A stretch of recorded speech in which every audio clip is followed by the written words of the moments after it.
அஸ்ஸலாமு அலைக்கும் வரஹ்மத்துல்லாஹி வபரகாத்துஹு. அன்பிற்கினிய சகோதரர்களே, சுமார் 2-3 வாரங்களுக்கு முன்னால் நாம் ஒரு வீடியோவில் பேசியிருந்தோம். தொண்டில் நடந்த தமிழ்நாடு தௌஹீத் ஜமாத் நடத்திய ஒரு இஸ்லாம் ஒரு எளிய மார்க்கம் நிகழ்ச்சியில், மார்க்கம் தொடர்பான கேள்விகளுக்கான பதிலை அளிக்கக்கூடிய ஒரு நிகழ்ச்சியில் ஒரு சகோதரர் மார்க்கம் தொடர்பாக ஒரு கேள்வியை கேட்டிருந்தார். அந்த கேள்விக்கு கூடுதல் விளக்கம் கேட்கிறார் என்ற ஒரே காரணத்திற்காக அவரை சபையை விட்டு வெளியே போக சொன்னார் என்ற ஒரு செய்தியை மையப்படுத்தி தான் அந்த வீடியோவை நாம் பதிவு செய்திருந்தோம். அதில் நாம் குறிப்பிட்டு சொல்ல வேண்டிய செய்தி என்னவென்றால், கேள்வி கேட்பதற்காக வந்தவரை அநாகரிகமா பேசுவது சரியா, சபையை விட்டு வெளியே போ என்று சொல்வதெல்லாம் சரியான நடைமுறையா என்ற கோணத்தில் தான் நமது விமர்சனத்தை நாம் பதிவு வைத்திருந்தோம். அதனைத் தொடர்ந்து ஒரு சகோதரர் ஒரு ஆடியோ வெளியிட்டு, இது போன்ற ஒரு சம்பவங்கள் நடந்தால் அது சபையை விட்டு வெளியாக்குவது ஒரு சாதாரணமாக கடந்த காலத்தில் நடந்த சம்பவம் தான் என்று சொல்லி குவைத்தில் நடந்த ஒரு சம்பவத்தை சுட்டிக்காட்டியிருந்தார். அதற்கு சகோதரர் பிஜி கூடுதல் விளக்கமாகவும், இது போன்ற நிலைப்பாடுகளை அவசியம் கண்டிக்க வேண்டுமே தவிர இது போன்ற விஷயங்களுக்கு முட்டு கொடுக்க கூடாது, சப்போர்ட் பண்ணக்கூடாது என்ற ரீதியில் சகோதரர் பிஜி விளக்கம் கொடுத்து, இது போன்ற சபைகளில் கேள்வி கேட்க வந்தால், கேள்வி கேட்க வருபவரை வெளியே போ என்று அநாகரிகமாக நடந்து கொண்டால் தௌஹீத் வளர்ந்திருக்காது. கடந்த காலத்தில் நாம் எல்லாம் தௌஹீதை வளர்ப்பதற்காக எப்படி எல்லாம் அவர்களுக்கு விளக்கம் கொடுத்தோம், அவரை அழைத்து விளக்கம் கொடுத்தோம். விமர்சனம் உள்ள கருத்து முரண்பாடு உள்ள கேள்விகளை நீங்கள் எப்படி வேண்டுமானாலும் கேட்கலாம், உங்களுடைய ஆக்ரோஷத்தை கொட்டி கேட்கலாம், உங்களுடைய கோபத்தை கொட்டி கூட நீங்கள் கேட்டாலும் நாங்கள் கோபித்துக் கொள்ள மாட்டோம் என்று சொல்லி அவர்களை கேள்விகளை கேட்க வைத்து நமது சத்திய கொள்கையை, தௌஹீத ஏகத்துவத்தை நாம் அவர்களுக்கு எடுத்து சொன்னோம் என்ற ரீதியில் சகோதரர் பிஜி ஒரு விளக்கமாக ஒரு வீடியோவை போட்டு, இது போன்ற காரியங்களை ஜமாத்தை செய்தாலும் உங்களுடைய மாநில தலைமையை செய்தாலும் கண்டிக்க வேண்டுமே தவிர இது போன்ற காரியங்களுக்கு முட்டு கொடுக்காதீர்கள், சப்போர்ட் செய்து பேசாதீர்கள் என்ற ரீதியில் ஒரு வீடியோவை சகோதரர் பிஜி பேசியிருந்தார். அதை கேட்டு அதே சகோதரர் மீண்டும் ஒரு ஆடியோ வெளியிட்டு இருக்கிறார். அந்த ஆடியோவை கேட்டேன். சுமார் 25 நிமிஷம் ஓடக்கூடிய ஒரு ஆடியோ. அந்த ஆடியோவை கேட்கும் போது இவர்கள் எல்லாம் எப்படித்தான் சத்தியத்தை மக்களிடம் எடுத்துச் சொல்ல போகிறார் என்று புரியவில்லை. ஒரு தவறு நடந்திருக்கிறது, கேள்விக்கு பதில் சொல்வதற்காக ஒரு சகோதரர் மாநிலத்திலிருந்து வந்திருக்கிறார். அவரிடம் ஒன்று கேள்வி, அவர் எந்த சகோதரர் கேள்வி கேட்டாரோ அந்த சகோதரர் கேட்ட கேள்விக்கு அவரிடம் பதில் இல்லை, அல்லது பதில் சொல்வதற்கு நேரம் இல்லை. ரெண்டுல ஒண்ணுதான். ஆக அவருக்கு நேரம் இல்லை என்றாலும் சரி, அவரிடம் பதில் இல்லை என்று சொல்லலாம். அதற்கான என்ன செய்தி அதைத்தான் சொல்ல வேண்டும், பிறகு சொல்கிறேன் என்று சொல்லலாம், அடுத்த அமர்வில் சொல்கிறேன் என்று சொல்லலாம், இல்ல கூடுதல் விளக்கங்கள் நான் உங்களுக்கு அனுப்பி வைக்கிறேன்னு சொல்லலாம். சபையை விட்டு வெளியே போ என்று சொன்னது சரியா தப்பா, அதுதான் முக்கியமான விஷயம். சபையை விட்டு வெளியே போன்னு சொல்லலாமா, அதைத்தான் நம்ம பேசணும். அதற்காக மறுபடியும் அவர் எந்த சகோதரர் ஆடியோ போட்டு விளக்கம் கொடுத்தாரோ அது சகோதரர் இரண்டாவதாக ஆடியோ போட்டு விளக்கம் கொடுக்கும் போது இந்த 25 நிமிஷத்துலையும், அதாவது உண்மையிலேயே இவர்கள் எல்லாம் எந்த அளவுக்கு இவர்கள் சிந்தனை மழுங்கி போய்விட்டது. ஜமாத்தை எப்படியாவது காக்க வேண்டும், ஜமாத்து சொல்வது சரிதான் என்று எப்படியாவது நிறுவ வேண்டும் என்ற ஒரு சிந்தனை மட்டும்தான் அவர்கள் மண்டையில் இருக்கிறது என்பதை அவர் சொல்லக்கூடிய அந்த 25 நிமிஷத்துல ஒண்ணுமே இல்லை. நீ திருப்பி திருப்பி கேட்டாலும் சரி, ஒண்ணுமே இல்லாம எப்படியாவது நியாயப்படுத்தலாமா, எப்படியாவது ஜமாத்தை நம்ம தூக்கி நிறுத்தலாமா என்ற கோணத்தில் தான் அவர் பேசுகிறார். அக்குரணையில் நடந்த இலங்கையில் உள்ள அக்குரணையில் ஒரு பொதுக்கூட்டத்தில் நடந்த ஒரு சம்பவத்தை சுட்டி காட்டி, அந்த பொதுக்கூட்டத்தில் அங்கு சகோதரர் பிஜே பேசிக் கொண்டிருக்கும் போது அங்கிருந்த சகோதரர்கள் கூடுதல் விளக்கம் கேட்டார்கள், ஆதாரங்கள் கேட்டார்கள். அந்த ஆதாரத்தை அவரால் அங்கு கொடுக்க முடியாமல் ஊருக்கு வந்துதான் கொடுத்தாரே என்ற மாதிரியும், இது சகோதரர் பிஜேயும் இப்படி செய்திருக்கிறார் என்ற மாதிரி அதை நியாயப்படுத்தி, ஆக உங்களுடைய அதாவது தமிழ்நாடு தௌஹீத் ஜமாத் செய்த தவறை மறைப்பதற்காக எதையெல்லாம் சொல்லி இதை நியாயப்படுத்தலாம் என்ற ரீதியில் அவர் அந்த ஆடியோவில் பேசியிருந்தார். தன்னுடைய ஜமாத் ஒரு தவறை செய்துவிட்டால் தவறு என்று சொல்வதற்காக கூட அவர்களுக்கு திராணி இல்லை. எப்படியாவது நியாயப்படுத்திடணும், மக்கள் மத்தியில தமிழ்நாடு தௌஹீத் ஜமாத்தின் பேரை தூக்கி நிறுத்திடணும் என்பதற்காக சப்பை கட்டுகளை, தகாத உதாரணங்களை காட்டிக் கொண்டிருக்கிறார்கள். சகோதரர் பிஜே அக்குரணையில், இலங்கையில் உள்ள அக்குரணையில் நடந்த ஒரு பொதுக்கூட்டம். அது பொதுக்கூட்டம் கேள்வி பதில் நிகழ்ச்சி அல்ல. ஒரு கேள்வி கேட்டு அதற்கான பதில் சொல்லும் போது அதற்காக திருப்பி கேள்வி கேட்டால் அதற்கான கூடுதல் விளக்கம் சொல்வதற்கு நாம் சரியாகத்தான் இருக்கிறோம். ஆனால் அக்குரணையில் நடந்தது என்னவென்றால் அது ஒரு பொதுக்கூட்டம். அந்த பொதுக்கூட்டத்தில் மதங்கள் சம்பந்தமான விஷயத்தை பேசிக் கொண்டிருக்கும் போது, அது 2005 இப்போ அல்ல, சுமார் 20 வருஷத்துக்கு முன்னால் அக்குறையில் சகோதரர் பிஜே பேசிக் கொண்டிருக்கும் பொழுது அங்கு பெரிய சலசலப்பு ஏற்படுகிறது. அவர்கள் ஒரு கூட்டம் என்ன செய்யறாங்க, இந்த கூட்டத்தை, இந்த பொதுக்கூட்டத்தை தடை செய்ய வேண்டும், எப்படியாவது பிரச்சனையை உருவாக்கி நிறுத்தணுங்கிற நோக்கத்துல அங்க நடந்துக்கிட்டாங்க. அவங்க என்ன சொன்னாங்கன்னா, நீங்க சொல்றதுக்கு ஆதாரத்தை காட்டுங்கன்னு கேட்டாங்க. ஆதாரத்தை காட்டுவது என்றால் அது அப்போ ஆதாரங்கள் எல்லாம் கிதாப் வடியில் காட்டக்கூடிய ஒரு காலகட்டமா இருந்துச்சு. இப்ப இருக்கிற மாதிரி ஆண்ட்ராய்டு போன்ல வச்சு எடுத்து காட்ட முடியாது. அது மட்டுமல்லாமல் மதகு தொடர்பான விஷயங்கள் எல்லாம் கிதாபு தான். அப்படி இருக்கும்போது இலங்கைக்கு போன சகோதரர்கள் தமிழ்நாடு தௌஹீத் ஜமாத்துக்கு புத்தகங்கள் எல்லாம் மூட்டை கட்டிட்டு அங்க போக முடியாது. அப்ப என்ன சொன்னாங்கன்னாக்கா, உங்களுக்கான விளக்கத்தை நாங்க சொல்கிறோம், அதில் ஆதாரங்களை காட்டுறோம் அப்படின்னு சொன்னாங்க. அந்த சகோதரர்கள் பிரச்சனை உருவாக்குனாங்க, தகராறு பண்ணாங்க, எப்படியா பொதுக்கூட்டத்தை நிறுத்தணும்னு நின்னாங்க. அந்த சம்பவம் வேறு, இந்த சம்பவம் வேறு. இன்னும் சொல்ல போனால் சகோதரர் பிஜேவை பொறுத்தவரையில் எந்த ஒரு சத்தியத்தை நிலைநாட்டுவதற்காக எந்த ஒரு சவாலையும் எதிர்கொள்ளக்கூடிய ஒருவர். நிச்சயமாக, அதாவது சொல்ல போனால் தொண்டியில் நடந்த இன்னொரு சம்பவத்தை கூட நான் சொல்லலாம். தொண்டியில் ஒரு பொதுக்கூட்டம் நடந்து கொண்டிருக்கிறது, சகோதரர் பிஜே பேசிக் கொண்டிருக்கிறார். அந்த பொதுக்கூட்டத்தில் பார்வையாளராக முஜிபுர் ரஹ்மான் வந்திருக்கிறார். அந்த தகவல் பிஜேக்கு எடுத்து வைக்கப்படுகிறது. சவுதியிலிருந்து பிரச்சாரங்கள் செய்து கொண்டிருந்தார். சகோதரர் பிஜேவுடைய தர்ஜுமாவில் பிழைகள் இருக்கின்றன என்று பிரச்சாரங்கள் செய்து கொண்டிருந்தார். நாம் விவாத அழைப்பு கொடுத்தோம். விவாத அழைப்பு கொடுக்கும் போது நான் இந்தியாவுக்கு வந்தால் விவாதத்தில் கலந்து கொள்கிறேன் என்று உத்தரவாதம் கொடுத்திருந்தார். அந்த முஜிபுர் ரஹ்மான் அந்த பொதுக்கூட்டத்தில் இருப்பதாக, தொண்டில் நடந்த ஒரு பொதுக்கூட்டத்தில் இருப்பதாக தகவல் கிடைக்குது. உடனே போய் கூட்டிட்டு அங்க என்ன செய்யறாங்க, விவாத ஒப்பந்தம் இதுல மேடையில வச்சு விவாதம் போடுறாங்க. சவால்களை எதிர்கொள்வதில் எந்த காலத்திலும் சகோதரர் பிஜே பின்வந்தாங்கே இல்லை. சத்தியம் எதுவோ அதை நிலைநாட்டுவதற்காக பல விவாத அறைகோள்களையும் பார்த்திருக்கிறோம். அதனால அதையும் இதையும் போட்டு முடிச்சு போடாதீங்க. இவர் கேள்விக்கு பதில் இல்லாமல் ஓடியவர். அங்கு நடந்தது, அக்குரணையில் நடந்தது என்னன்னாக்கா, அந்த பொதுக்கூட்டத்தை நடத்த வேண்டும் பிரச்சனை உருவாக்குனாங்க. ஆதாரத்தை அந்த செய்தியில காட்ட முடியாத ஒரு சூழல் வேற. புத்தகங்கள் எல்லாம் மூட்டை கட்டிட்டு இங்கேருந்து அந்த நாட்டுக்கு கொண்டு போகல, வந்துதான் கொடுத்தாரு, வந்துதான் கொடுக்கவும் முடியும். இதெல்லாம் ஒரு காரணமா? கொஞ்சமா, அதாவது எந்த அளவுக்கு என்றால், இப்படிப்பட்டவர்கள் எல்லாம், எப்படிப்பட்ட அறிவு சிந்தனை உள்ளவர்கள் எல்லாம் தனியா ஒதுக்கி போயிருக்கிறாங்க, எல்லாம் ஒதுக்கி விட்டுருக்கிறாங்க என்பதை விலகிக் கொள்ள முடிகிறது. எப்படிப்பட்டவர்கள் மட்டும்தான் சுத்தமாக மண்டையில எதுவுமே இல்லாம இது கூட சிந்திச்சு முடிவு எடுக்க தெரியாதவர்கள் மட்டும்தான் இப்போது தமிழ்நாடு தௌஹீத் ஜமாத்தில் இருக்கிறார்களா என்று நினைக்கவே பெரிய ஆச்சரியமா இருக்கு. எப்படிப்பட்ட கூட்டத்திலிருந்து அல்லாஹ் நம்மளை பிரித்து எடுத்திருக்கிறான் என்று நினைக்க தோடுது. சரியா? ஆக இது மாதிரி ஒரு உப்பு சப்பு இல்லாத காரணங்களை சொல்லாதீர்கள். கேட்ட கேள்விக்கு உங்களிடம் பதில் இருந்தால் அழகாக சொல்லுங்கள். இந்த சம்பவம் நடந்திருக்கலாமா? யார் இந்த கேள்விக்கு பதில் சொல்வதற்காக ஒருத்தர் போனாரோ அவர் அந்த சபையில் அவரை இப்படி பேசி இருக்கலாமா, சபையை விட்டு வெளியே போன்னு சொல்லி இருக்கலாமா? அழகாக சொல்லி இருக்கலாம். நீங்க கேட்கக்கூடிய கூடுதல் விளக்கத்தை நான் போய் அனுப்பி தர்றேன், நாளைக்கு தர்றேன், அழகாக சொல்லி இருக்கலாம். அழகாக சொல்லிட்டு போயிருந்திருக்கலாமே, இதுல ஒன்றும் தப்பு இல்லையே. அதை விட்டுட்டு நான் கேள்வி கேட்டு நான் பதில் சொல்லிட்டேன், குறுக்கு எல்லாம் கேட்கக்கூடாது, இல்லாட்டி வெளியே போன்னு சொல்றது எவ்வளவு பெரிய அநாகரிகமான செயல். அப்படி சொல்லி இருந்தால் தௌஹீத் வளர்ந்திருக்குமா என்று சகோதரர் பிஜே ஒரு கேள்வி வைப்பாரு. அது உண்மை. அந்த கேள்வியை வைக்கும் போதுதான் எனக்கு உண்மையிலேயே நடந்த ஒரு சம்பவத்தை சுட்டி காட்ட வேண்டும் என்று தோணுச்சு.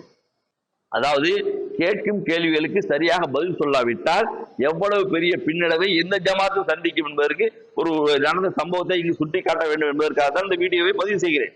2018ஆம் ஆண்டு நமது தமிழக ஜமாத் நம்ம எல்லாம் ஒன்னா இருந்த காலகட்டம். அந்த ஜமாத் அந்த நேரத்துல ஒரு மிகப்பெரிய ஒரு சிக்கல் தமிழ்நாடு தௌஹீத் ஜமாத்தில் ஏற்படுகிறது. சகோதரர் அல்தாஃபி மேல ஒரு நடவடிக்கை எடுக்கிறாங்க. அதை தொடர்ந்து அடுத்த ஒரு மாதத்துல சகோதரர் பிஜே மீது ஒரு நடவடிக்கை எடுக்கிறாங்க. எல்லாருக்கும் மிகப்பெரிய ஒரு மன உளைச்சலை, மிகப்பெரிய ஒரு கவலையையும் ஏற்படுத்திய ஒரு காலகட்டம் அது. அந்த கவலைகளை, அந்த சோகங்களை தாங்கி கொண்டு நாம் பயணித்தோம். ஜமாத் என்ன சொல்லுதோ அதை கட்டுப்பட்டு நடந்தோம். பெருநாள் தொழுகை இன்று நீங்கள் பெருநாள் கொண்டாட வேண்டாம், இன்றைக்கு நீங்க நோன்பு வைக்க வேண்டாம் என்று சொன்னார்கள். நோன்பை விட்டோம், பெருநாளும் கொண்டாடல. மறுநாள் பெருநாள் கொண்டாடணும். ஜமாத்தில் தான் பயணித்தோம். ஆனால் ஆகஸ்ட் 31 அன்று சகோதரர் பிஜே தன்னுடைய விளக்கத்தை சொன்ன பிறகு எங்களுக்கு எங்கள் ஊரில் எங்களுடைய அதிராம்பட்டினத்தில் ஒரு சில சகோதரர்களுக்கு சில சந்தேகங்கள் ஏற்பட்டது. எங்களுடைய ஊர்ல சில சந்தேகங்கள் ஏற்பட்டது. சகோதரர் பிஜே ஒரு செய்தியை சொல்கிறார், நமது ஜமாத் ஒரு செய்தியை சொல்லுது. கடந்த காலம் எப்ப நீங்க நடவடிக்கை மே மாசத்துல சகோதரர் பிஜே மீது நடவடிக்கை எடுத்து விட்டீர்கள். ஆகஸ்ட் 30 3 மாசத்துக்கு பிறகு சகோதரர் பேசுறாரு. அதுக்கு பிறகு செப்டம்பர்ல தான் எங்களுக்கு வந்து ஒரு மனதளவில் ஒரு சிந்தனை என்ன ஏற்படுதுனாக்கா, சில சந்தேகங்களுக்கு எங்களுக்கு விளக்கம் தேவை என்ற கோரிக்கையை நாங்கள் எங்களுடைய தலைமைக்கு நாங்கள் வைக்கிறோம். சில சந்தேகங்கள்லாம் கேட்கிறோம். அந்த சந்தேகங்களுக்கு விளக்கம் சொல்வதற்காக மாநில தலைமையிலிருந்து வந்திருக்கிறார்கள். ஆனா சொல்லக்கூடிய விளக்கங்கள் எங்களுக்கு திருப்தியான ஒரு விளக்கங்களாக இல்லை. அதற்கான ஆதாரங்களையும் அவர்கள் சரியாக காட்டவில்லை. அப்ப நம்ம வந்து கூடுதல் விளக்கமாக நம்ம கேட்கிறோம். எங்களுக்கு எல்லாம் ஆதாரப்பூர்வமா விளக்கம் வேணும், நீங்க ஆதாரப்பூர்வமா சொல்லுங்க அப்படிங்கிற மாதிரி நம்ம கேட்கிறோம். நம்ம வந்து யாரையும் வந்து தக்லீஃப் செய்து போய்விடக்கூடாது. சகோதரர் பிஜே சொல்றது உண்மைதான் என்று நம்பி போயிடக்கூடாது. அதே மாதிரி நமது ஜமாத் உண்மையை தான் சொல்லும், சத்தியத்தை தான் சொல்லும் நம்பி போயிடக்கூடாது.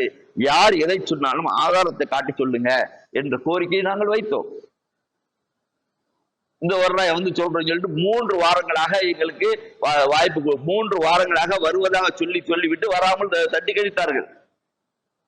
அதை தொடர்ந்து நாங்க எப்ப நம்ம வந்து கேள்வி வச்சோமோ அந்த கேள்விகள் வந்து என்னன்னாக்கா, அது மட்டும் இல்லாமல் எழுத்துப்பூர்வமாக கேட்டார்கள். அந்த கேள்விகளை உங்களுக்கு என்னென்ன சந்தேகங்கள் இருக்கிறதோ அதெல்லாம் நீங்கள் எழுத்துப்பூர்வமாக தாருங்கள், அந்த கேள்விகளுக்கு எல்லாம் நாங்கள் ஆதாரத்தை கொண்டு வந்து உங்களுக்கு தவிர்ப்பது விளக்கம் தருகிறோம் என்று சொன்னார்கள். நாங்கள் எழுத்துப்பூர்வமாக சுமார் 20-25 கேள்விகள் கொடுத்தோம். அதுல 2 பிரதான கேள்விகள் தான் நாங்க வந்து சுட்டிக்காட்டி மார்க் பண்ணியே கொடுத்தோம். இந்த 2 எல்லா கேள்விக்கும் நீங்க வந்து விளக்கம் சொல்லாட்டியும் பரவாயில்லை, இந்த 2 கேள்விகளுக்கு மட்டும் எங்களுக்கு விளக்கம் தேவை என்ற கோரிக்கையை நாங்கள் அவங்களோட எழுத்துப்பூர்வமாக கொடுத்தோம். அதற்கு விளக்கம் சொல்வதற்காக வர வேண்டிய நம்ம எங்களுடைய மாநில தலைமை இந்த வாரம் வரணும், அடுத்த வாரம் சொல்லிட்டு 3 வாரமாக எங்களை அலக்கழித்தார்கள். 3 வாரமாக வர சொல்லிட்டு ஆள் வரல. விளக்கம் சொல்றதுக்காக வருவாங்க, இந்த வெள்ளிக்கிழமை வருவோம் அப்படின்னு சொல்லுவாங்க. நாங்க போய் உட்கார்ந்து இருப்போம், யாரும் வரமாட்டாங்க. அதே மாதிரி அடுத்த வெள்ளிக்கிழமை 3 வாரங்களாக தள்ளி போனது. 4வது வாரம் வெள்ளிக்கிழமை நாங்க என்ன செஞ்சோம்னாக்கா, எங்களுக்கு இந்த வாரம் எங்களுக்கு விளக்கம் தேவை, நீங்கள் விளக்கம் சொல்லும் வரை நாங்கள் உங்களுடன் இணைந்து பயணிக்க தயாராக இல்லை. வெள்ளிக்கிழமை வந்து நாங்களே ஜும்மா நடத்திக்கிறோம், எங்களுடைய தாயை வச்சு நாங்க ஜும்மா நடத்திக்கிறோம். எப்பொழுது நீங்க எங்களுக்கு ஆதாரப்பூர்வமான விளக்கத்தை தருகிறீர்களோ அதுக்கு பிறகு நம்ம இணைஞ்சு பயணிச்சுக்கிடுவோம் அப்படிங்கிற ரீதியில நாங்கள் மாநில தலைமைக்கு தகவல் கொடுத்தோம். நாங்கள் பிரதானமாக கேட்ட 2 கேள்விகளுக்கு தான். இந்த 2 கேள்விகளுக்கு மட்டும் எங்களுக்கு விளக்கம் சொல்லுங்க. கடந்த வருட பொதுக்குழுல வந்து பொருளாதார கணக்கு வாசிக்கும் போது இவ்வளவு கையிருப்பு இருந்ததாக நீங்க வந்து பொதுக்குழுல கணக்கு வாசிக்கிறீங்க. முன்னிருப்பாக இவ்வளவு இத்தனை லட்சங்கள் இருந்தது என்று வாசிக்கிறீர்கள். கோடியை தொடக்கூடிய அளவுக்கான முன்னிருப்பு இருந்திருக்கிறது. ஆனால் இந்த வருஷம் வந்து நீங்க கணக்கு முடிக்கும் போது உங்களிடம் இதுமே நில் பேலன்ஸ்ல கொண்டு வந்து முடிச்சிருக்கிறீங்களே, அதுக்கு வந்து முதியோர் இல்லத்திற்கு சிறுவர் இல்லத்துக்கு எல்லாம் சொத்து வாங்கியிருக்கோம் நீங்க சொல்லிருக்கீங்க. அந்த சொத்து எங்க இருக்கு? அது அப்படி சொத்து வாங்கப்படவில்லை என்று சகோதரர் பிஜே சொல்கிறார். நான் இருந்த காலம் வரை மே மாசம் வரையில ஜமாத்துல இருந்திருக்கிறேன். அந்த மே மாசம் வரையில அந்த எந்த சொத்து வாங்கப்படல. கையிருப்பு காசு கையிருப்பா தான் இருந்திருக்கணும். ஏன்னாக்கா முன்னிருப்பாக அவங்க எவ்வளவு அமௌண்ட் காட்டிருக்காங்களோ அது வந்து அப்படியேதான் இருந்திருக்கணும். அதன் பிறகு இல்லாம இந்த வருஷம் ஆன வசூல்கள் எல்லாம் இன்னும் கூடுதலாக சேர்ந்துதான் இருக்குமே தவிர குறைந்திருக்க வாய்ப்பில்லை. ஆனால் இந்த 3 மாதத்துக்கு பிறகு நான் மே மாதம் என்னை வெளியாக்கின பிறகு ஜூன், ஜூலை, ஆகஸ்ட் இந்த 3 மாதத்தில் இறுதியில் நடந்த பொதுக்குழுவில் இவர்கள் வந்து சொத்து வாங்கியிருப்பதாக வாசிக்கிறார்கள். அந்த சொத்து எங்கே அப்படிங்கிற ஒரு கேள்வியை முன்வைக்கிறாரு. இந்த சந்தேகத்துக்கு நீங்கள் ஆதாரப்பூர்வமா விளக்கம் தாருங்கள். இந்த சொத்து எங்கே வாங்கப்பட்டது, எங்கே இருக்கிறது, எப்பொழுது வாங்கினீர்கள், கடந்த காலத்தில் வாங்கினீர்களா அல்லது இந்த 3 மாதத்துக்கு பிறகு வாங்கினீர்களா, இந்த வருஷத்தோட தொடக்கத்தில் வாங்கினீர்களா அல்லது சகோதரர் நீக்கப்பட்ட பிறகு, சகோதரர் பிஜே நீக்கப்பட்ட பிறகு நீங்க வாங்கினீங்களா, அதற்கான ஆதாரம் என்ன, சொத்து எங்க இருக்கு, இதற்கு எங்களுக்கு ஆதாரப்பூர்வமான விளக்கம் தேவை. இது ஒரு கேள்வியா. இன்னொரு கேள்வி நாங்க என்ன வச்சோம்னா, சகோதரர் பிஜே மீது எடுத்த நடவடிக்கைக்கு அவர் எங்களுடைய விசாரணைக்கு அவர் கட்டுப்படவில்லை, விசாரணைக்கு அழைத்தும் வரவில்லை என்ற செய்தியை நீங்கள் சொல்கிறீர்கள். ஆனா அவர் என்ன சொன்னாருனாக்கா, என்னை விசாரணைக்கு அழைத்தார்கள், காலை 9:30 மணிக்கெல்லாம் நான் போயிட்டேன், 10:30 மணிக்கு வந்து மேலாண்மை குழுவும் அங்க கூடுறாங்க, விசாரணை நடக்கும் போது அப்படின்னு சொல்லிட்டு என்ன கூப்பிட்டாங்க, நான் 9:30 மணிக்கெல்லாம் நான் போயிட்டேன், 9:30 மணில இருந்து நான் அங்க என்னுடைய அலுவலகத்தில் தான் இருந்தேன். அப்போ வந்து 2 பேர் என்னை வந்து சந்தித்தார்கள். சம்சுல்லுகாவும் கலீல் ரசூலும் என்னை வந்து சந்தித்து, அண்ணே நீங்க வீட்டுக்கு போங்க நாங்க பேசிக்கிறோம்னு சொன்னாங்க. நான் வந்து அதுக்கு பிறகு நான் வந்துட்டேன். 10:30 மணி வரையில இருந்துட்டு 10:30 மணிக்கு நான் என்ன போச்சுன்றதுனால நான் வந்துட்டேன். நான் வந்த பிறகு அவர்களாக பேசி ஒரு முடிவை எடுத்து அந்த முடிவை எனக்கு அறிவிப்பு சொன்னார்கள். என்னை பத்தி என்கிட்ட வந்து எந்த விசாரணையும் செய்யாமல் ஒரு முடிவை அறிவித்தார்கள். அது எனக்கு வருத்தமாக இருந்தது. அது பிறகு என்னை மீண்டும் மாலையில் அழைக்கும் போதுதான் நான் வரமாட்டேன்னு நான் சொன்னேனே தவிர, காலையில் நான் விசாரணைக்காக வந்தது உண்மை, இதை யாரையும் மறுக்க சொல்லுங்கள், அதற்கான ஆதாரத்தை நான் வெளியிடுறேன்னு சொல்லிட்டு அவர் வந்து அந்த செய்தியை பதிவிட்டார். இந்த செய்தி இதுக்கான ஆதாரத்தை சொல்லுங்க. எங்களுக்கு வந்து யார் போய் சகோதரர் பிஜே போய் சொன்னால் அவர் பின்னால் போவதற்கு நாங்கள் தயாரா இல்லை. யார் போய் சொல்கிறார், சகோதரர் பிஜே போய் சொல்றாரா இல்ல மாநில தலைமை போய் சொல்றதா என்பதை நாங்கள் ஆய்வு செய்துதான் நாங்கள் பின்பற்றக்கூடிய மக்களாக நாம் இருக்கிறோம் தவிர யாரையும் தக்லீஃப் செய்வதற்கு நாங்கள் தயாராக இல்லை. எனவே இதற்கான முழுமையான ஆதாரபூர்வமான இந்த 2 கேள்விக்கும் எங்களுக்கு பதில் தேவை என்று நாம் சொல்லியிருந்தோம். நான் எதுக்காக இது சொல்றேன்னா, கேள்வி கேட்டால் கேட்பவனுக்கு தெளிவாக விளக்கம் சொல்லணும். அப்படி இல்லை வெளியே போன்னு சொன்னால் எப்படிப்பட்ட விபரீதம் ஏற்படும் என்பதை சுட்டி காட்டுவதற்காக சம்பவத்துல சொல்லி காட்டுறேன். நாங்க 4வது வாரம் அறிவிப்பு செஞ்சோமா, இந்த வாரம் ஜும்மாவுக்கு 3 வாரம் நாங்க கேட்டு எங்களுடைய கேள்விக்கு பதில் சொல்லாததுனால 4வது வார ஜும்மாவுக்கு நாங்கள் நீங்கள் தாய்கள் அனுப்ப தேவையில்லை, நீங்க அனுப்ப வேணாம், நாங்க எங்களுடைய தாயை வச்சு நாங்க ஜும்மா நடத்திக்கிறோம், எங்களுடைய கேள்விக்கு விளக்கம் கிடைக்காத வரை நீங்கள் தாயை அனுப்ப தேவையில்லை, நாங்கள் உங்களோட இணைந்து பயணிக்க மாட்டோம் என்ற செய்தியை நாங்க மாநில தலைமைக்கு சொன்ன பிறகு 6 பேர் கொண்ட குழு எங்களை வந்து சந்திக்க வந்தார்கள். பள்ளியில் பேச்சுவார்த்தை நடந்தது. அன்றைக்கு வியாழக்கிழமை, மறுநாள் வெள்ளிக்கிழமை பள்ளியில் பேச்சுவார்த்தை நடக்குது. அந்த பேச்சுவார்த்தையில வந்து என்னன்னா மகரிப் பிறகு அந்த பேச்சுவார்த்தை ஆரம்பிக்குது. அவங்க பல விஷயங்களை சொல்லி காட்டுகிறார்கள். நீங்க கேட்கறதெல்லாம் நியாயமான விஷயம்தான், அதற்கான ஆதாரத்தை சரியான ஆட்களை கொண்டு உங்கள்ட்ட வந்து விளக்கம் கொடுக்கணும். அதற்கு அந்த அது மாதிரி ஒரு சூழல் அமையாததுனாலதான் இப்படி தள்ளி தள்ளி போயிட்டு இருக்க தவிர உங்களுக்கு விளக்கம் கொடுக்க கூடாது என்ற நோக்கமெல்லாம் எங்களுக்கு கிடையாது. இருந்தாலும் நீங்கள் அவசரப்பட்டு இந்த முடிவை எடுக்க வேண்டாம். நாளை நடக்கக்கூடிய ஜும்மாவுக்கு நாங்கள் மாநில தலைமையிலிருந்து வழக்கம் போல நாங்கள் தாயை அனுப்புறோம், அவங்கள வச்சு நடத்துங்க. நாளைக்கு அசருக்கு பிறகு உங்களுடைய அனைத்து கேள்விகளுக்கும் அனைத்து சந்தேகங்களுக்கும் ஆதாரத்துடன் நாங்கள் விளக்கம் அளிக்கிறோம் சொன்னாங்க. இது வந்து அதாவது சுமார் ஒரு 30-40 சகோதரர்கள் அதிராம்பட்டத்திலிருந்து தமிழ்நாடு தௌஹீத் ஜமாத் சகோதரர்கள் கூடியிருந்த ஒரு சபையில வந்து மாநில நிர்வாகத்திலிருந்தும் மாவட்ட நிர்வாகத்திலிருந்தும் வந்து அவங்க விளக்கம் கொடுக்குறாங்க. சுமார் ஒரு 3-4 மணி நேரம், அதாவது கிட்டத்தட்ட என்னுடைய நினைவு சரியா சுமார் இரவு 10-10:30 மணி வரை இந்த பேச்சுவார்த்தை நடந்து ஒரு சுமூக சூழலுக்கு போய் சேரு. ஒத்துக்கிறோம். எதற்கு ஒத்துக்கிறோம்னா, அதாவது ஆரம்பத்தில் வந்து நீங்க இப்படி பண்ணிட்டீங்க அப்படி பண்ணிட்டீங்கன்னு சொல்லிட்டு அவங்களோட பேச்சுவார்த்தைக்கு நம்ம வந்து மருத்துவம் அவங்களுடைய சூழ்நிலை சொல்லி காட்டினாங்க. என்ன இருந்தாலும் எங்களுடைய மாநில தலைமை வந்து இது மாதிரி பேசும்போது நம்ம விட்டு கொடுத்து தான் போகணும் அப்படிங்கிற முடிவுக்கு நாங்கள் வந்து மசூரா அடிப்படையில் ஒரு முடிவுக்கு வர்றோம். முடிவுக்கு வந்து சரி ஓகே, வழக்கம் போல நீங்க என்ன செஞ்சீங்க, உங்களுடைய ஜும்மாவை நடத்திக்கங்க, ஜும்மா நடத்திட்டு எங்களுக்கு அசருக்கு பிறகு விளக்கம் தாருங்கள் அப்படிங்கிற முடிவுக்கு வர்றோம். அந்த நேரத்தில் நாங்கள் ஒரு கோரிக்கையை நாம் அந்த இடத்துல வைக்கிறோம். என்ன கோரிக்கைன்னா, கடந்த 3 வாரங்களாக இதே மாதிரி சொல்லித்தான் தள்ளி தள்ளி போகுது. அதனால இந்த முறை அப்படி போகக்கூடாது என்பதற்காக நீங்கள் எதை வந்து உறுதியாக சொல்கிறீர்களோ அதை எங்களுக்கு எழுத்துப்பூர்வமா தாங்க. நாளை ஜும்மாவுக்கு நாங்கள் மாநில நிர்வாகத்திலிருந்து வந்து ஜும்மா நடத்துவாங்க. அசருக்கு பிறகு உங்களுடைய அனைத்து சந்தேகங்களுக்கும் நாங்கள் விளக்கம் தருவோம் என்று நீங்க எழுதி தந்துருங்க அப்படிதான் நம்ம கேட்டோம். சரியா? ஏன் இப்படி வந்து எழுதித்தாங்கன்னு கேட்கிறோம்னாக்கா, போன 3 வாரமாக சொல்லிட்டு செய்யலைங்கிற ஒரே ஒரு விரக்தியில நம்ம கேட்கிறோம். அப்போ வந்து அங்க இருந்த ஒரு மாநில நிர்வாகி சொன்னார், நாங்க எழுதியெல்லாம் தர முடியாதுங்க, நாங்க எழுதியெல்லாம் தர முடியாது, அது ஒரு நல்ல நடைமுறையும் அல்ல. இல்ல நீங்கள் வந்து கடந்த காலத்துல வந்து எங்களுக்காக ஜமாத்துக்காக கடுமையா உழைத்த சகோதரர் என்பதற்காக தான் இந்த அளவுக்கு நாங்க பேசிக்கிட்டு இருக்கிறோம். இது நாங்க வந்து எழுத்துப்பூர்வமெல்லாம் எழுதி தர முடியாது. நாங்க உங்களுக்கு கொடுத்த வாக்குறுதியை நிச்சயமாக நாங்க காப்பாற்றுறோம். அதே நேரத்துல ஒரு விஷயத்தை மட்டும் நீங்க வந்து மனசுல வச்சுக்கோங்க, ஒரு மாநில நிர்வாகம் இந்த அளவுக்கு சுமார் 4 மணி நேரம் 5 மணி நேரம் பேசிதான் உங்களை சமாதானம் பண்ணணும் என்கிற எந்த நிர்பந்தமும் இல்லை. நாங்கள் நினைத்தால் நாளைக்கு வந்து உதாரணமாக நாளை வந்து இது மாதிரி உங்களுடைய சந்தேகங்களுக்கு நான் விளக்கம் கொடுக்குறோம்னு வச்சுக்கோங்களேன். வெள்ளிக்கிழமை அசருக்கு பிறகு உங்களுடைய சந்தேகங்களுக்கு நாங்கள் விளக்கம் கொடுக்குறோம்.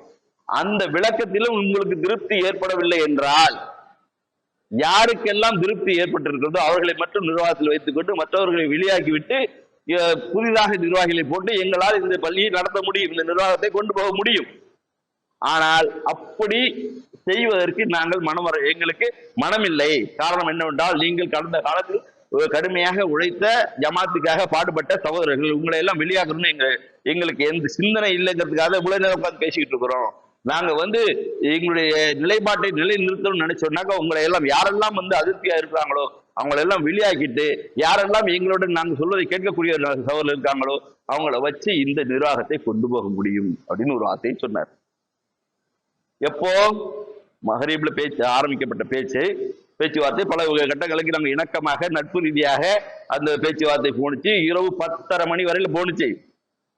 10:30 மணிக்கு இந்த வார்த்தையை நாங்கள் எழுத்துப்பூர்வமா கேட்டோம். ஒரே காரணத்துக்காக அந்த மாநில நிர்வாகி இந்த வார்த்தையை சொன்னார். இந்த வார்த்தை உங்களை வெளியாக்க முடியும், எங்களுக்கு உரிமை இருக்கிறது இந்த வார்த்தையை சொன்ன ஒரே காரணத்திற்காக அந்த இடத்தில் மிகப்பெரிய ஒரு கொந்தளிப்பு ஏற்பட்டது. சகோதரர்களே, என்ன சொன்னாங்க தெரியுமா? நீ யார் எங்களை வெளியாக்குவதற்கு? நீங்கள் யார்? முதல் நீங்கள் வெளியே போங்கள். வெளியே தள்ளி கேட்ட சாத்துறாங்க. அன்றைக்கு அந்த ஒரு வார்த்தையை சொன்னார் என்ற ஒரே காரணத்திற்காக வந்திருந்த மாவட்ட நிர்வாகிகள், மாநில நிர்வாகிகளை வெளியே தள்ளி கேட்ட பூட்டினாங்களா இல்லையா? இன்றைக்கு மாநில பொதுச்செயலாளர் இருக்கக்கூடிய தஞ்சை முஜிப் அவர்களை வெளியாக்கி கேட்ட பூட்டினாங்க. வல்லம் ஜாஃபர் வெளியாக்குனாங்க. மாவட்ட நிர்வாகிகள் வெளியாக்குனாங்க. எல்லாரையும் வெளியாக்கிட்டு எப்படி இந்த வார்த்தையை நீங்க சொல்ல போச்சு? எங்களை நீக்கிவிட்டு நீங்க உங்களுக்கு உகந்த ஆட்களை வைத்து நீங்க நிர்வாகம் பண்ண முடியுமா? அப்ப அந்த முடிவை எடுப்பதற்கு என்ன தகுதி உங்களுக்கு இருக்கிறது? நாங்கள் அனுபவிக்க முடியாது, முதல்ல பள்ளி விட்டு வெளியே போய் சொல்லிட்டு வெளியே தள்ளுவது மட்டும் இல்லாம என்ன சொன்னாங்கன்னா, நாளை எவனாவது, இதே வார்த்தையை சொன்னார்கள், நாளை எவனாவது நான் மாநில தாயிர ஜும்மா நடத்த வரேன்னு சொல்லிட்டு எங்கள் பள்ளிக்கு வந்தால் காலை வெட்டுவோம், எங்க பள்ளிக்குள்ள காலை வச்சா காலை வெட்டுவோம் அப்படின்னு சொன்னாங்க. அப்போ அந்த மாநில நிர்வாகிகள் என்ன சொன்னாங்கன்னா, இந்த பள்ளி யாருடைய பள்ளி? இது டிஎன்டிஜியோட பள்ளி தானே. டிஎன்டிஜி சகோதரர்கிட்ட நீங்க வசூல் பண்ணி தான் நீங்க இந்த பள்ளியை உருவாக்குனீங்க. அப்போ இது எங்களுடைய பள்ளி தானே அப்படிங்கிற செய்தி சொன்னார்கள். அதற்கு நமது தரப்பில் இருந்து அது டிஎன்டிஜி சகோதரர்கள் என்ன சொன்னாங்கன்னா, இது டிஎன்டிஜி பள்ளி தான், டிஎன்டிஜிக்காக உருவாக்கப்பட்ட பள்ளி தான், தௌஹீதை சொல்வதற்காக உருவாக்கப்பட்ட பள்ளி தான். ஆனால் இதை மாநில நிர்வாகத்திலிருந்து பொருளாதாரம் பெற்று உருவாக்கியது அல்ல. அதிராம்பட்டினம் சகோதரர்கள், அதிராம்பட்டினத்தில் இருக்கக்கூடிய தௌஹீதை நேசிக்க சகோதரர்கள், அதிராம்பட்டினம் டிஎன்டிஜி சகோதரர்கள், அவர்களிடமிருந்து நாங்கள் பொருளாதாரம் பெற்று உருவாக்கப்பட்ட பள்ளி. இந்த பள்ளி தொடர்பாக அவர்கள் கேள்வி கேட்டால் நாங்கள் பதில் சொல்லிக் கொள்கிறோம். ஆனால் நாங்கள் மாநிலத்துக்கு கொடுக்கிற பொருளாதாரம், அதில் தானே மிகப்பெரிய ஒரு கேள்வி வந்திருக்கிறது. அந்த கேள்விக்கு உங்களால் பதில் சொல்ல வக்கில்லை, எங்களை வெளியாக்குவீர்கள் என்று நீங்கள் சொல்லக்கூடியவர்களா இருந்தால் உங்கள் பின்னால் நாங்கள் பயணிக்க தயாரா இல்லை. வெளியே தள்ளி கதவை சாத்துறாங்க. மறுக்க சொல்லுங்க பார்க்கலாம், இந்த சம்பவம் நடந்துச்சா இல்லையான்ட்டு. இல்லை, அதாவது நான் தொண்டி சகோதரர்களை கேட்கிறேன், தொண்டி நிர்வாகிகளை கேட்கிறேன், உங்களுடைய சபையில், உங்களுடைய இடத்தில், உங்களுடைய பள்ளியில் தொழக்கூடிய ஒரு சகோதரர் ஒரு கேள்வி கேட்பதற்காக வந்திருக்கிறார். ஒரு மாநில நிர்வாகி அவர் வெளியே போன்னு சொல்லும் போது நீங்க கொந்தளித்திருக்க வேண்டாமா? அது எப்படி சொல்ல போச்சு? அது எப்படி நீங்க சொல்லலாம்? நாளைக்கு இதே நிலை எனக்கு வருமே, எனக்கு சில சந்தேகம் நான் கேட்டாக்கா என்ன நீங்க வெளியே போய் சொல்லுவீங்களா? நீ கேட்டிருக்க வேணாமா? உங்களால் கேட்க முடியாமல் போனதுக்கு காரணம் என்னவென்றால், பள்ளி எல்லாம் அவற்றை ஒப்படைச்சுட்டு உட்கார்ந்து இருக்கிறோம், வாயை முடிட்டு உட்கார்ந்து இருக்கிறோம், அவங்க எழுதி கொடுத்துட்டு உட்கார்ந்து இருக்கிறோம். அதுதான் உங்களுக்கு பிரச்சனை.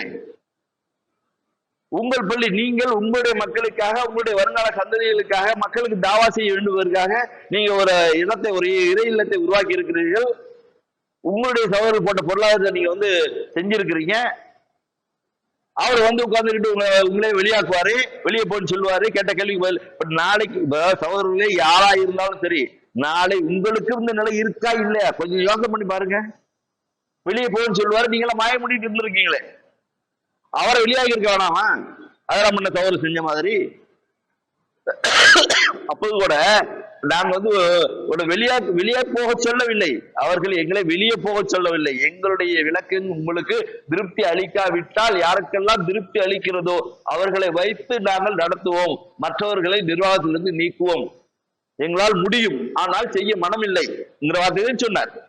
அதற்கே நாங்கள் கொந்தளித்து அந்த மாநில நிர்வாகி என்ன மாவட்டம் யாரா இருந்தா என்ன வெளியே போடான்னு சொல்லி வெளியே வரட்டுமா இல்லை போடாமே பேசினாங்க. இப்படியே சொன்னார்கள். அந்த சபையில் நானும் இருந்தேன். அப்போ வந்து நான் நிர்வாகத்தில் இல்லாட்டியும் நான் வந்து பார்வையாளராக நானும் இருந்தேன். நான் என்ன கேட்கிறேன்னா, அந்த சபையை நீங்க உங்களால் கண்டிக்க முடியாமல் போனதுக்கு காரணம், நீங்கள் உங்களுடைய பள்ளியை தமிழ்நாடு தௌஹீத் ஜமாத்தின் மாநில தலைமைக்கு தானம் செய்து விட்டீர்கள், எழுதி கொடுத்துட்டீங்க. அதனால வந்து உங்களால ஒண்ணும் செய்ய முடியாமல் அவர்கள் என்ன சொல்கிறார்களோ அதை கட்டுப்பட்டு போக வேண்டிய சூழ்நிலையில் நீங்கள் இருக்கிறீர்கள். இப்போ ஒன்றும் பிரச்சனை இல்லையே, நீங்கள் கோரிக்கை வைக்கலாமே, எங்களுடைய பள்ளிப்பா, எங்களுடைய பள்ளி எங்களுடைய மக்களுக்காக நாங்கள் உருவாக்கிய பள்ளி, எங்களுடைய வருங்கால சந்ததிகளுக்காக நாங்கள் தௌஹீதை எடுத்து சொல்வதற்காக உருவாக்கப்பட்ட பள்ளி, நாங்கள் தமிழ்நாடு தௌஹீத் ஜமாத்தில் பயணிக்கிறோம். அதே நேரத்தில் எங்கள் பள்ளியை எங்கள் ஊருக்கு தந்து விடுங்கள், எங்களுக்காக தந்து விடுங்கள் என்று நீங்கள் கோரிக்கை வைக்கலாமே. அப்படியாக இருந்தால் உங்களால் எது சரி எது தவறு என்று யார் சொல்கிறார் என்று பார்த்து ஆய்வு செய்து நீங்க வந்து ஒரு முடிவு எடுக்க வேண்டிய ஒரு அழகான ஒரு வழிமுறைக்கு நீங்க வந்துருவீங்களே. இவர் சொல்றது சரியா, அவங்க சொல்றது சரியா, நமக்கு தலைவி சொல்றது சரியா, இல்ல எதிரி சொல்றது சரியா, எது சரி, அல்லாவுக்கு அஞ்சி நம்ம வந்து ஒரு முடிவு எடுக்கணும் அப்படிங்கிற நிலைப்பாட்டு உங்களால் எளிதாக வர முடியாமல் போனது காரணம் என்னவென்றால், நீங்கள் உங்களுக்காக உருவாக்கிய பள்ளியை தானம் செய்து விட்டு வேடிக்கை பார்த்து கொண்டிருப்பதுதான் அதான விஷயம். ஆகவே சிந்தித்து நீங்கள் முடிவெடுங்கள் சகோதரர்களே. இது வந்து ஒரு நல்ல ஒரு வழிமுறைக்கான ஒரு சிந்தனைக்காகத்தான் செய்தி சொல்லுவேன். ஒரு குழப்பம் உருவாக்கணும், உங்களுக்குள்ள பிரச்சனையை உருவாக்கணும் அப்படிங்கிறதுக்காக நான் இது சொல்லலை. நானும் தமிழ்நாடு தௌஹீத் ஜமாத்தில் பயணித்தவர்கள் தான், தமிழ்நாடு தௌஹீத் ஜமாத்தை நேசித்தவர்கள் தான், கடந்த காலத்தில் பல வருடங்களாக தமிழ்நாடு தௌஹீத் ஜமாத்தாக உழைத்தவர்கள் தான். நாங்கள் எப்ப நாங்கள் வெளியானோம்னாக்கா எங்களை வெளியாக்க வேண்டும் என்ற ஒரு நிலைப்பாட்டுக்கு வந்த பிறகுதான் நான் வெளியானமே தவிர, ஒரு பிஜே வெளியான உடனே நாங்க வந்து அவர் பின்னால போய் நிக்கல. இன்னும் சொல்ல போனால் இந்த சம்பவத்துக்கு பிறகு, எந்த சம்பவத்தை நாங்க சொல்லி காட்டினால அந்த வெள்ளிக்கிழமை ஜும்மா தாய்க்காக, அந்த சம்பவத்துக்கு பிறகு அடுத்த 2 வாரம் கழித்து நாங்கள் சகோதரர் பிஜேயை சந்தித்து அவர்கிட்ட சில விளக்கங்களை கேட்கும் பொழுது அவர் சொன்ன விளக்கத்தை மட்டுமல்லாமல் இந்த விளக்கத்தை நான் பொதுமக்களிடமே சொல்லுவேன் என்று அவர் சொன்னார். இதை வந்து எங்கள்கிட்ட சொல்லி இது உங்களால் வந்து பொதுமக்கள்கிட்ட சொல்ல முடியுமான்னு கேட்கும்போது, பொதுமக்கள்கிட்ட சொல்ல, நீங்க நிகழ்ச்சி வைங்க, ஒரு நிகழ்ச்சி ஏற்பாடு பண்ணுங்க, அந்த நிகழ்ச்சியில் நான் பொதுமக்கள்கிட்ட நான் சொல்றேன் அப்படின்னு அவர் சொன்னது பிறகுதான் நாங்கள் அதிராம் மண்டலத்துல வந்து நாங்கள் அக்டோபர் மாசத்துல, அக்டோபர் 12 நினைக்கிறேன், அதே வருஷத்துல 2018 அக்டோபர் 12 அன்றைக்கு வந்து அதிராம் மண்டலத்துல வந்து ஒரு நிகழ்ச்சியை நாங்கள் ஏற்பாடு பண்ணி சகோதரர் பிஜே வர வச்சு நாங்கள் வந்து முதல் முறையாக மேடை ஏற்றினோம். ஆக நம்மளுடைய தேர்தல் எப்படி இருந்தது என்றால், சத்தியம் எது அசத்தியம் எது யார் சொல்றாங்கிறது தான் நம்ம பாக்குறோமே தவிர, நமக்கு நம்ம சொல்லக்கூடியவன் நமது ஜமாத்துக்காரங்களா எதிரியா என்பதை நாம் பார்ப்பதில்லை. ஆக இது வந்து சொல்ல வந்த விஷயம் தான், நீங்கள் கொந்தளிக்க வேண்டிய இடத்தில் கொந்தளித்து இருக்க வேண்டும். ஆனா அது கூட செய்யாமல் இன்னமும் சப்பை கட்டுக் கொண்டிருக்கிறீர்கள். மாநில நிர்வாகம் செய்து சரிதான் என்று பேசிக் கொண்டிருக்கிறீர்கள், அதற்கு ஆதரவாக விளக்கம் அளித்துக் கொண்டிருக்கிறீர்கள், வீடியோ போட்டுறீங்க, ஆடியோ போடுறீங்க, அதற்கு ஆதரவாக ஆடியோ போட்டு விளக்கம் சொல்லிக் கொண்டிருக்கிறீர்கள். கண்டிக்க வேண்டிய இடத்தில் ஒரு தவறு என்றால் கண்டிக்க வேண்டிய இடத்தை சரியாக கண்டித்திருக்க வேண்டும், கண்டிக்க வேண்டும். அதை செய்ய தவறி விட்டீர்கள். ஒரே ஒரு சவர் வந்து அந்த பையன் சொல்லுவாரு, ஒரே சகோதரன் சொல்லுவாரு, அவர் வந்து ஏதோ ஆசத்துல பேசிட்டாரு, ஊருக்கு போற டென்ஷன்ல வந்து பேசிட்டாரு அப்படின்னு சொல்லுவாரு. அல்ல உண்மையிலேயே வந்து ஒரு சொல்ல வேண்டிய, அந்த சபையில் சொல்ல வேண்டிய ஒரு அழகான வார்த்தையை ஒரு சகோதரர் சொல்லுவாங்க, ஆடியோல கேட்டா விளங்கும். அல்ல அந்த சகோதரருக்கு அருள் செய்யட்டும். ஆனாலும் அவர்களுக்கு, அந்த பையனுக்கு நீங்க ஆறுதல் சொல்றது போல அதை அந்த வார்த்தையை சொன்ன அந்த நிர்வாகியை கண்டித்து இருக்க வேண்டும். உங்களுக்கு அந்த உரிமை இருக்கிறது. காரணம், உங்கள் ஊர், உங்கள் சபை, உங்கள் பள்ளி. அவங்க எல்லாம் வந்து நம்மளுக்கு வெளியாக்க முடியாது என்பதை நீங்க மனசுல கொள்ளணும். இந்த செய்திக்குள்ள போறதுக்கு முன்னால ஒரு செய்தியை உங்களுக்கு வந்து நான் பதிய வச்சுக்கிறேன். பல விமர்சனங்கள் நான் போட்ட வீடியோவில் வந்து பல செய்திகள் விமர்சனங்கள் வந்தாலும் ஒரு தவறை சுட்டி காட்டியிருந்தார்கள். அந்த தவறு உண்மையிலேயே மிக மிக மனம் வருத்தப்படக்கூடிய ஒரு தவறாக இருந்தது. அதை நான் என்னன்னு சொல்லிடுறேன். அதாவது அந்த எந்த சகோதரன் வந்து கேள்வி கேட்க போறானோ அந்த சகோதரன் எப்படி அந்த நடந்து கொண்ட விதத்தை நான் வந்து சொல்லி காட்டி, சாரி, அந்த சகோதரரை நான் வந்து அவன் இவன் என்று பேசியிருக்க கூடாதுதான். அப்படி பேசுவவனும் அல்ல. வழக்கமாக என்னை விட வயது குறைவராக உள்ளவர்களை நான் அப்படி வரைமுறை இல்லாமல் மரியாதை இல்லாமல் பேசுவன் அல்ல. வாங்க தம்பி, போங்க தம்பி, இப்படிதான் நான் பேசுவேன். ஆனால் அந்த வீடியோவில் நான் ஏன் அப்படி பேசிவிட்டேன் என்பதை அவர்கள் சுட்டி காட்டின பிறகுதான் எனக்கே விளங்கியது. அப்படி பேசியிருக்க கூடாது. அதனால நான் அந்த சகோதரத்திலையும் அவருடைய குடும்பத்தாரிடத்திலையும் நான் என்னுடைய வருத்தத்தை தெரிவித்துக் கொள்கிறேன். இதை சுட்டிக்காட்டிய சகோதரர்களுக்கு அல்லாஹ் அருள் செய்யட்டும் என்று நான் சொல்லிக்கொண்டு நான் சொல்ல வந்த செய்தியை உள்ள நான் சொல்றேன். இந்த விஷயத்துல சகோதரர் மார்க்கம் தொடர்பான பல விஷயங்களுக்கு எல்லாத்தையுமே சகோதரர் பிஜி விளக்கமாக அக்கு வேற ஆணி வேறாக எல்லாத்தையும் விளக்கம் சொல்லிட்டாரு. அதற்கு உங்களால் மறுப்பு சொல்ல முடியவில்லை. நீங்க என்ன செய்யறீங்க? இப்படி இருக்கலாமா, அப்படி இருக்கலாமா, அது தப்பு இல்லையா, இது தப்பு, வியாக்கியானங்களை மட்டும்தான் சொல்லி கொண்டிருக்கிறே தவிர அல்லாஹ் தடை செய்யாததை எப்படி தடை செய்வதற்கு காரண காரியங்களை நீங்க தேடிக்கொண்டிருக்கிறீர்கள் தவிர சரியான ஆதாரத்தை உங்களால் இதுவரை காட்ட முடியவில்லை என்பதுதான உண்மை. இது தொடர்பாக ஹதீஸ் வழியாகவும் குரான் வழியாகவும் என்னென்ன செய்திகள் இருக்கிறதோ அனைத்தையுமே ஏற்கனவே சகோதரர் பிஜே எடுத்து வைத்து விட்டால் அது எதுக்குமே உங்களால் மறுப்பு சொல்ல முடியவில்லை. இது தொடர்பாக இலங்கையில் மிகப்பெரிய ஒரு சிறப்புமிக்க ஒரு விவாதம் நடந்து முடிந்திருக்கிறது. அந்த விவாதத்திலும் எதிர்த்தரப்பினர் இதற்கான ஒரு சரியான விளக்கத்தை சொல்ல முடியவில்லை. பிஜே தக்லீப் பண்ணாங்க என்ற ஒரே பாட்டு பாடியே அந்த விவாதத்தை முடிவு கொண்டு போயிட்டாங்க தவிர எந்த ஒரு ஆதாரத்தையும் அவர்களால் வைக்க முடியவில்லை என்பது அந்த வீடியோ பார்க்கும்போதே தெரியும். சரியா? இப்போ நான் ஒரே ஒரு செய்தியை மட்டும் நான் சொல்லி முடிச்சுக்கிறேன். அப்போ நம்ம எத்தனையோ போர்க்களங்களை அழைத்தலும் சந்தித்திருப்பார்கள். நிறைய போர்க்களங்களை சந்திச்சிருக்காங்க. நம்ம பார்த்துருக்கிறோம், ஹதீஸ்ல பார்க்கிறோம். போர்க்களங்கள்ல கனிமத்து பொருள்கள் கிடைக்குது. இஸ்லாத்தை மறுக்கக்கூடிய மக்களிடத்தில் போர் தொடுக்கிறார்கள். பல போர்க்களங்களை சந்தித்திருக்கிறோம். அந்த போர்க்களத்தில் பெற்ற கனிமத்து பொருள்களில் பூஜை செய்யப்பட்ட பொருட்களை ஒதுக்கிவிட்டு மற்றவைகளை தான் ரசூல் ஸல்லல்லாஹு அலைஹி வஸல்லம் அவர்கள் சஹாபாக்களுக்கு பிரித்து கொடுத்தார்கள் என்ற ஏதாவது ஒரு ஆதாரத்தை காட்ட முடியுதா? இதுல நமக்கு தெரியலையா? பூஜை அவன் ஒரு பூஜை செய்கிறான்னா அவனுடைய தெய்வத்தை வணங்கி எந்த சிலையை அவன் வணங்குறானோ அந்த சிலையை வணங்கக்கூடிய அடிப்படையில் அவர் ஒரு ஒட்டகத்தின் மேலேயோ அல்லது ஒரு பொருள் மேலேயோ அவன் ஒரு பூஜை செய்து விட்டால் அதில் ஒரு புனிதம் இறங்கி விடுகிறது என்று நம்புவதை சிறுக்கு இல்லையா? அந்த பொருளை நம்ம சாப்பிடக்கூடாது அப்படின்னு இருந்தால் ரசூல் ஸல்லல்லாஹு அலைஹி வஸல்லம் கொடுத்திருப்பார்களா? இதை சிந்திக்க மாட்டீங்களா? ஒரு சாதாரண செய்தி தானே. அப்படிதான் ஆதாரம் இருக்குதா? இன்னும் கூடுதலா சொல்லணும்னா நம்ம நாட்டிலே நம்ம பார்த்திருப்போம். பொங்கல் அன்னைக்கு மாட்டு பொங்கல்னு ஒண்ணு இந்து சகோதரர்கள் கொண்டாடுவாங்க.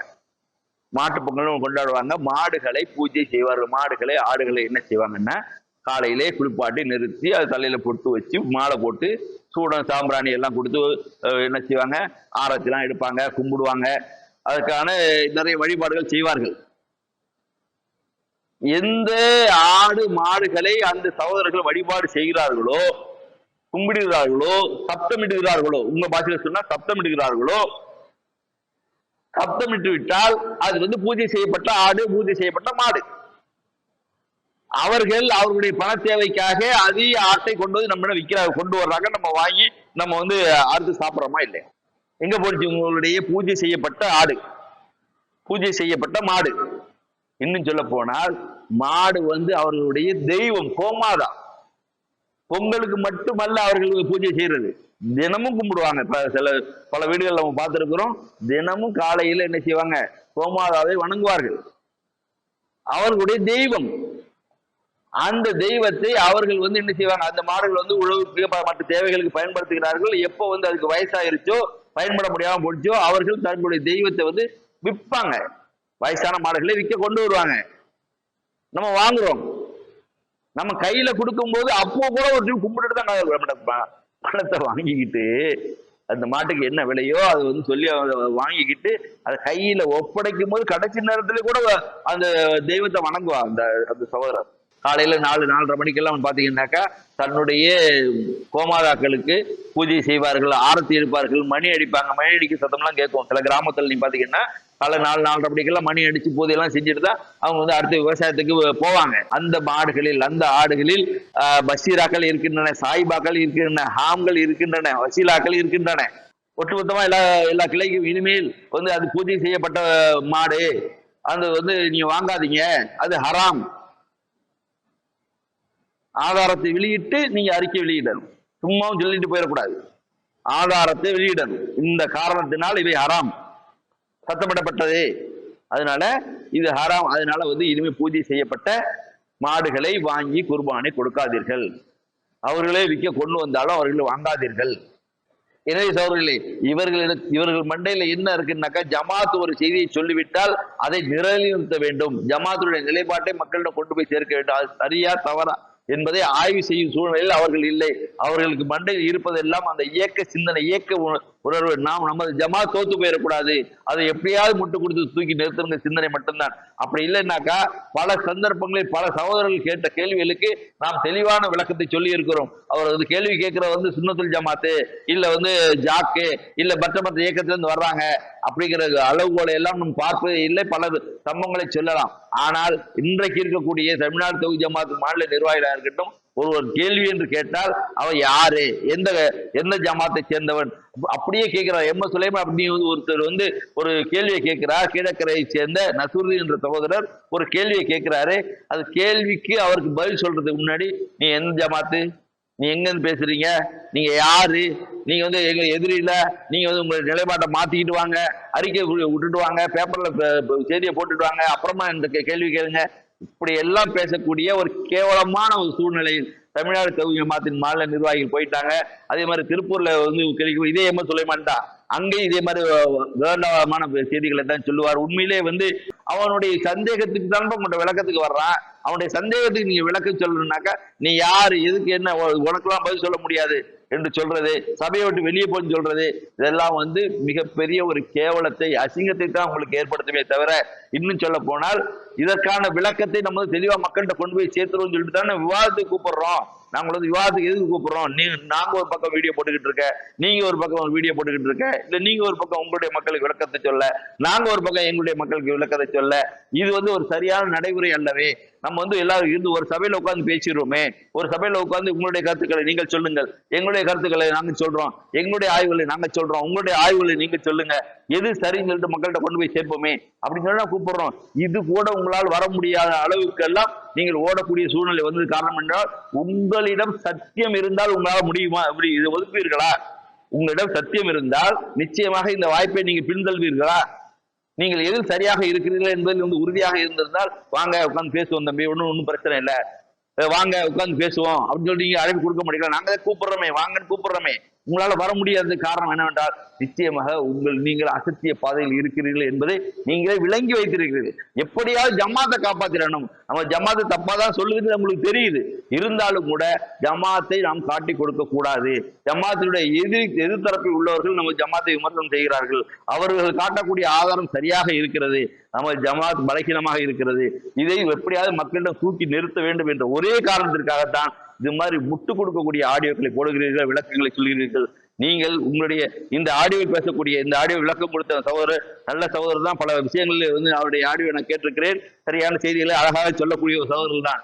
ஆனால் இந்த விஷயத்தில் அவர் வந்து தவறிதான் பேசியிருக்கிறார். எப்படியாவது சமாளிக்கணுங்கிற எண்ணத்தில் தான் பேசுகிறார். அவர் சரியாக பேசக்கூடியவராக இருந்தால் நீங்கள் வாருங்கள், நேராக உட்கார்ந்து நம்ம பேசுவோம் என்று சொல்லி நான் சொல்ல வந்த செய்தியை நிறைவு செய்கிறேன். வாஹர் தவான் அல்ஹம்துலில்லாஹி ரப்பில் ஆலமீன். அஸ்ஸலாமு அலைக்கும் வரஹ்மத்துல்லாஹி வபரகாத்துஹு.